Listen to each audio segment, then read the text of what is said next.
This slideshow focuses on the American colonies starting to get frustrated with the British and kind of show that frustration.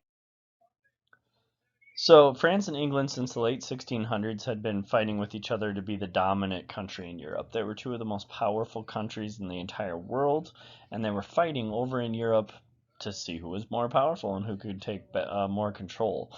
And so, of course, these wars start to leak into their colonies. So, in America, North America, Canada, and the United States, you can see there are all of these French areas, and then all of these British areas, and then these areas that are yellow here that just show, we don't know whose it is. So that's what they were arguing about. Okay, and so if we look here, then we can see what started this war. It was the Ohio River Valley. The French decided they needed this Ohio River, which runs right up here.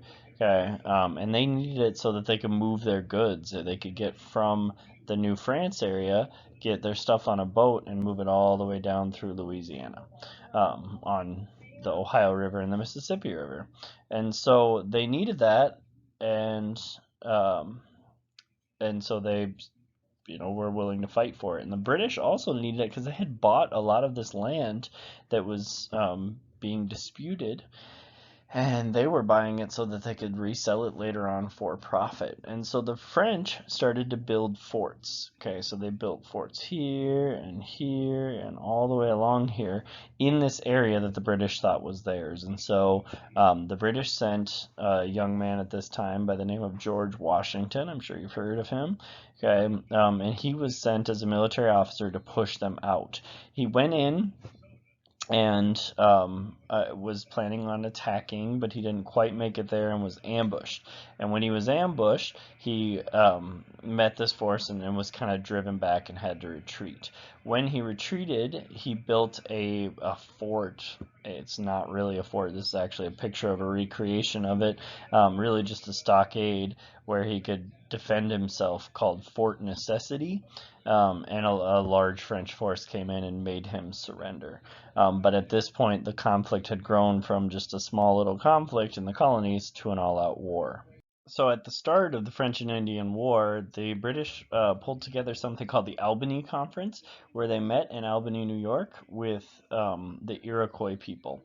And the Iroquois people had control of most of Western New York at this time, and so the British kind of wanted them on their side. And so they offered, they said, can we be allies with you? Can we fight alongside you? You can help us out.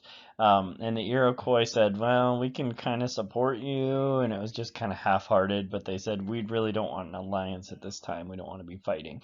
And so during this time, during the Albany Conference, Ben Franklin and a small committee put together something called the Albany Plan of Union, which is interesting because it was an idea that the colonies should form a federal government and join together to defend themselves against whatever they needed to defend themselves against. Here it was the natives and the French. This proposal was rejected by the colonies, so it never did happen, but it kind of shows you that people at this time were thinking about all the colonies working together as one country as opposed to separate, um, you know, uh, groups. And so the war itself came down to just a couple of different bullet points I've got here as the British started to take it over. General Braddock came, and he came in with 1,400 British troops and 450 Virginia militia. He had Washington as his aide-de-camp, so the kind of his second-hand man was George Washington. And they were going to attack a fort, and an ambush happened, and the ambush killed Braddock, but Washington was able to rally the men together and keep them safe long enough to retreat. And when and that kind of gave him a higher standing in the military. Then, as the years kind of went on, the Delaware natives started to attack British settlers in western Pennsylvania, and so kind of all along the frontier, these settlers were fighting against natives, and the natives would start to attack, and then you would see the troops come out and kind of take care of that. And so that most of the war happened for a couple of years. Then gradually over time, the British did use their fleet of ships to cut off the supplies to the French, and the Iroquois, now seeing that the British were most likely going to win, did join them and pressured the Delaware people to end their attacks. The French were hugely outnumbered at this time, and so the British went in and took Quebec and took complete control of New France. The two sides got together in Paris, and the Treaty of Paris of 1763 was formed, which mostly eliminated all of the French power in North America at this time. So from this war that they had been fighting with France, Britain was really in a lot of debt. They had a lot of financial troubles at this time from fighting that war, and they started to make new policies to try and get that money back. And a lot of them really frustrated the American colonial people. So the Proclamation of 1763 is the first one we'll talk about. What was happening at this point was Chief Pontiac he was a chief, a native chief, and he was of the Ottawa people, and he was attacking different forts and towns and burning them because the new settlers who were coming in were trying to take his land. They were trying to settle into his land and violate the treaties that had been made with the Ottawa people. And so the British, instead of backing up their people, said, you know what, we're going to make this line right along the Appalachian Mountains, and anything past the Appalachian Mountains, you cannot go and settle there. That's the natives' land. And that ended the conflict, but the farmers and the land speculators were really frustrated because they needed that land. They wanted that land. And so it made the colonists really angry.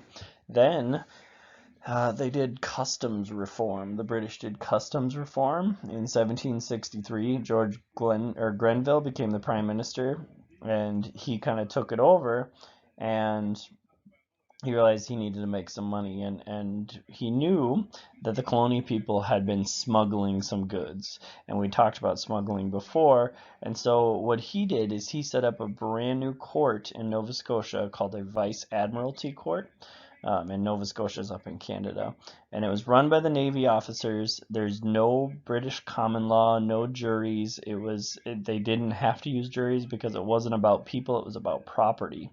And the colonials said, you know, every time that we get caught smuggling, we're going to get sent up there, and we won't get our fair due process with our fair jury like we should. And so they said that breaks our rights, that takes away our rights that we deserve. And then on top of that, the Sugar Act came in, and the Sugar Act put many taxes on a bunch of different goods, such as sugar, molasses, coffee, and a bunch of other goods. And if you got caught smuggling, they started to really crack down on it. So even if you were just accused of smuggling and they had no proof that you for sure were, they took all of the property that they thought was smuggled goods and took it until it was proven legal. So they assumed that you were doing something wrong and took it away until you proved that you weren't. And so pamphlets started to be printed, and people started to talk about this idea of no taxation without representation. Like, you can't tax us if you don't let us vote on it. Take some time to answer this question. A couple other really frustrating policies that they were trying to make money, and it made the colonies very upset, are first the Currency Act of 1764. They were trying to control inflation in the British colonies, and so they put together this act and said that no paper money could be used anymore because it just lost value too quickly. The inflation was bad with it, and you could only use coins. And the colonials were mad at this because when it becomes less valuable almost instantly, when you take a loan, then you're paying it back with money that is less valuable. So think of it as almost like cheaper money. So you're making the loan cheaper as you go. And so they wanted to keep paper money. They wanted to have it because of that. And then the next one was a really big deal. This was called the Stamp Act. The Stamp Act was a tax on most printed materials. So anything that you'd print on a piece of paper had to have this stamp on it, and then you'd have to pay that tax to get that done. And so this started to really frustrate people, and debate raged through the colonies, and you saw this group called the Sons of Liberty being formed and making a bunch of paperwork about the about the British and how they were taking away their rights and all that kind of stuff. And so they did that, and then the Virginia House of Burgesses, so like a whole congressional body said that they can only be taxed by their own representatives, and they said, that's it. You can't just tax us. And a group of 9 colonies got together and made a Congress called the Stamp Act Congress and talked about it, and they agreed this was the only way that it could be done. And so when the Stamp Act started in November of 1765, the colonists just ignored it. They said, we're not going to do it at all, and not only are we not going to do it, but we are going to completely stop buying any goods from Britain. And so they said, we're not buying any until you take it away. And Britain did eventually repeal it. They took it away, but they said, you know what? Even though we're taking it away for you guys, we can make laws for the colonies, and we can make taxes for you, and you can't say anything about it. Then the Townshend Acts came to be. And the Townshend Acts were, again, particularly upsetting.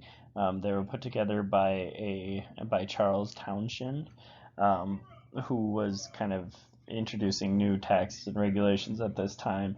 And he put together these acts, and a bunch of them together are called the Townshend Acts now. And a big part of that was more taxes on important things like glass and lead and paper and paint and tea. And people were upset about it again. And he said that no matter what, smugglers were going to be sent to this Vice Admiralty Court, and we can continue to do that, and we can continue to seize goods without the due process and assume you're doing the wrong thing.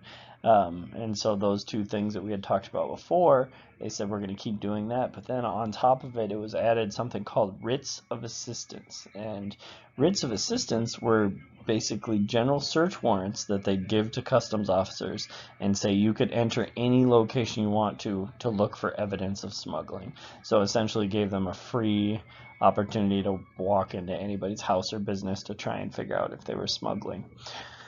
And, that just takes away a lot of rights and a lot of your freedom and privacy.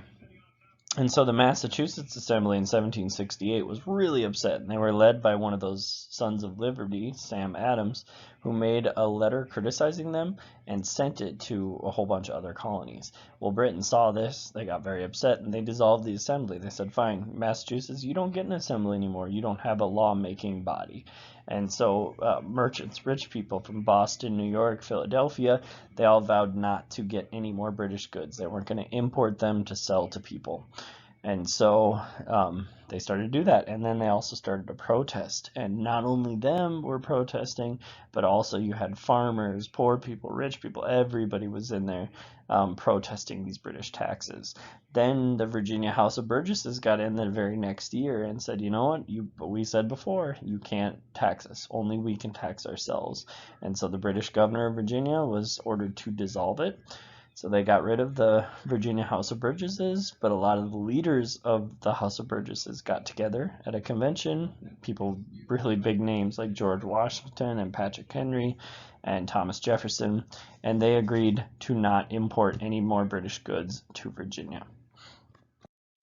At this time, the customs officers were having a lot of trouble. Some of them were getting tarred and feathered and harassed and things like that. And so 4 extra British regiments of troops were sent in 1768 to protect these custom agents. And these troops were heckled and harassed, and so were the customs agents.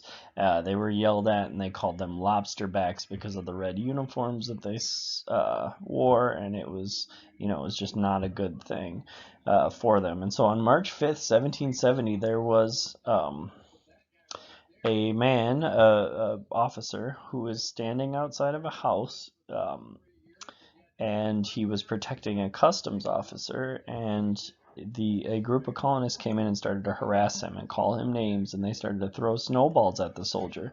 And, he got a little bit fearful and called in for reinforcements. And so Captain Thomas Preston and a whole squad of soldiers came to help. There, a lot of things were yelled back and forth, snowballs were thrown, and the British started a fire. And they opened fire, and there was 5 people killed. Crispus Attucks was the first one to die. 5 of them were killed and 6 were wounded as far as colonials go, and this came to be known and called the Boston Massacre. And the press came in and kind of changed this into a story of, instead of like defending themselves, that they had just opened fire and killed a bunch of colonists just because they didn't agree with what they were saying. And so they said they were tyrants, killing people just for standing up for their rights. And it was very close. This almost was bad enough that it started the revolution, but Britain realized this was about to happen. And so they got rid of the Townshend Acts. They repealed those, and to try and calm it down. And Parliament did keep one tax on tea to show that they still had the right to tax colonists. So they still were like, no, we still have the right to do this, but we will take away these that you are so upset about. And so this led to a short period of peace.